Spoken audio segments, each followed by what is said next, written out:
having a bunch of different restaurants that are all inspired by different regions of the globe, it can be a little confusing at times to focus on flavors of a certain dish and say this dish will be good in uni, this dish will be good at Copa, this dish will be good at Clio, this dish will be good at Toro. So it's more or less just thinking about starting with tradition and saying, okay, what can we do with chorizo, or what can we do with a razor clam?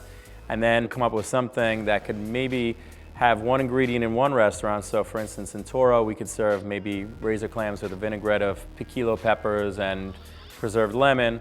But then maybe in uni, we would do something like, razor clams cooked on the plancha, but taken out of the shell and marinated with something like a soy sauce made with farro. So it's nice to be able to almost have like a playbook of different proteins or different ingredients, and then be able to kind of think, different sides of the brain to find different garnishes that can really work with different dishes. So the uni spoon is a perfect example of that process. The first uni spoon was on the opening menu of uni, which was probably about 9 or 10 years ago now.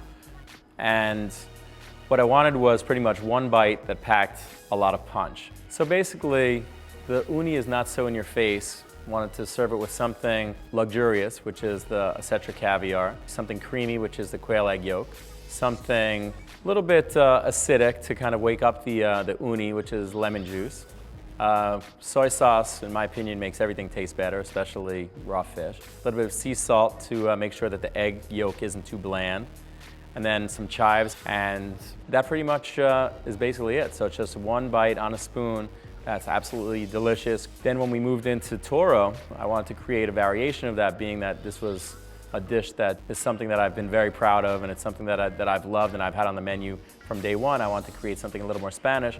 So then I decided to go really for the umami bomb and pop on a little jamon Ibérico brunoise also, where sometimes people are intimidated to serve something salty with something salty, but I think, again, with the umami richness and the blandness of the quail egg yolk, then they can coexist really interestingly and have that much more complexity of flavor as you eat this. It's almost like eating a durian, where you taste a different taste in your mouth after 5 seconds after eating it, and then 30 seconds, and then a minute after eating it. So these different flavors hit your mouth in different ways, and it's just something that I think has an amazing finish, that it's a dish that I'm pretty proud of.